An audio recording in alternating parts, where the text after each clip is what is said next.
Şerife'nin örgü dünyasına hoş geldiniz. Bugün dekolteli bir lastik modeli göstermek istiyorum.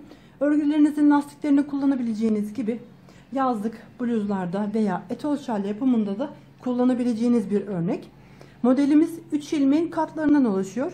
3, 6, 9, 12 şeklinde 3 ilmeğin katlarını ayarlayıp en son 2 tane kenar ilmeği ilave etmemiz gerekiyor. Ben 20 tane ilmeğimi şişime attım. Örgüme başlıyorum. Örgümün ilk sırasındayım ve arka taraftayım.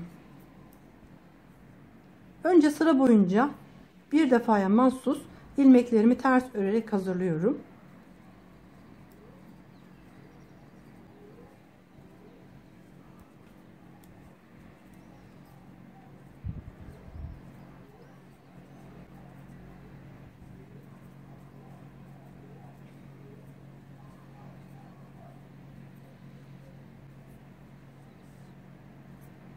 Tekrar çevirdim. Şu anda örgümün ön yüzündeyim. Modelime başlıyorum.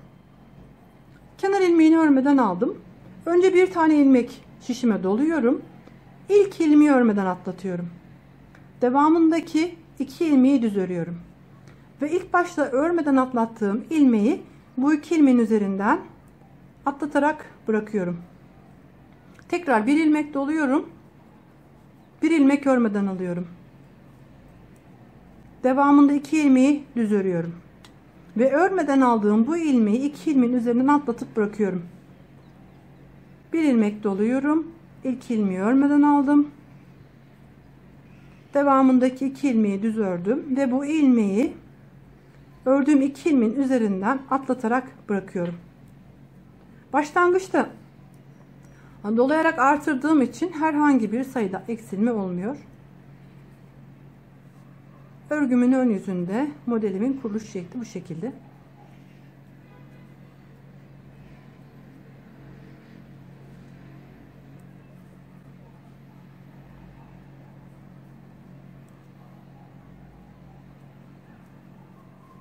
Kenar ilmeği ile sıramı tamamladım. Şu anda örgümün arka yüzündeyim. Arka tarafta önce kenar ilmeğini örmeden alıyorum. Devamında bir tane ilmeğimi doluyorum ve sonraki 3 ilmeğimi birlikte ters örerek kesiyorum. Bu 3 ilmeği şişimden çıkartmadan ilk ilmeği bir kez daha ters örüyorum. Bir kez ipimi şişime doladım. Önce 3 ilmeği birlikte topluyorum ters örerek.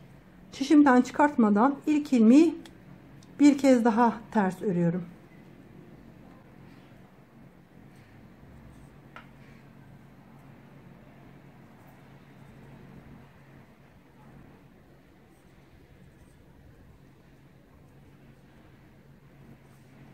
Önce burada bir tane ilmek doladığımız için sonraki 3 ilmeği birlikte topluyoruz. İkinci ilmeği elde ediyoruz. Sonra ilk ilmeği bir kez daha örerek üçüncü ilmeği elde ediyoruz. Böylece herhangi bir sayıda değişiklik olmuyor.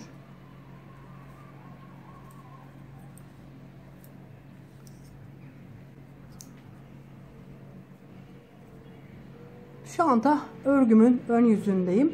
Tekrar ilk başlangıçtaki işlemlerimi tekrarlıyorum.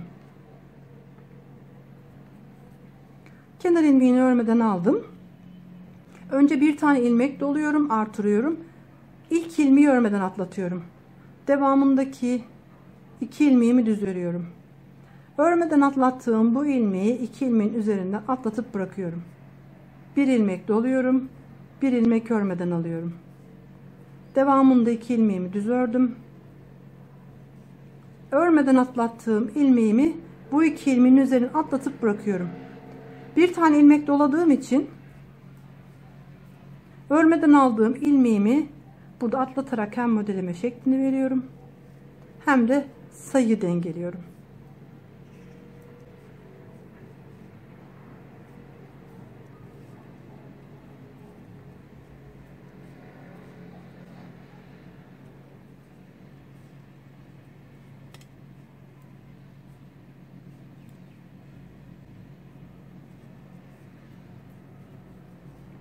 Sıramı tamamladım.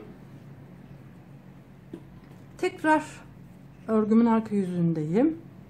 Kenar ilmeğini örmeden aldım. Bir ilmek doladım. 3 ilmeğimi birlikte ters örerek topluyorum. Sonra ilk ilmeğimi bir kez daha ters örüyorum. Bir ilmek doluyorum. 3 ilmeğimi birlikte önce ters topluyorum. Sonra ilk ilmeğimi bir kez daha ters örüyorum.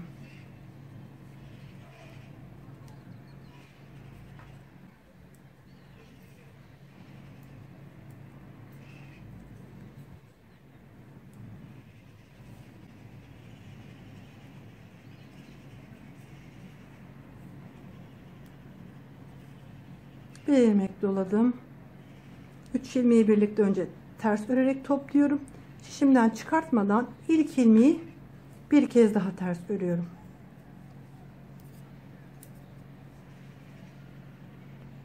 Modelimizin ilerlemiş görünümü bu şekilde. Lastiklerini kullanabilirsiniz. Herhangi bir kıvrımı yapmıyor. Ama aradaki ajurları da dikkate almanız gerekiyor. Yazlık bluzlarda, özellikle etol şal yapımında kullanabilirsiniz. Her tür kalınlıkta iple uygulayabileceğiniz bir model. Burası da arka yüzü.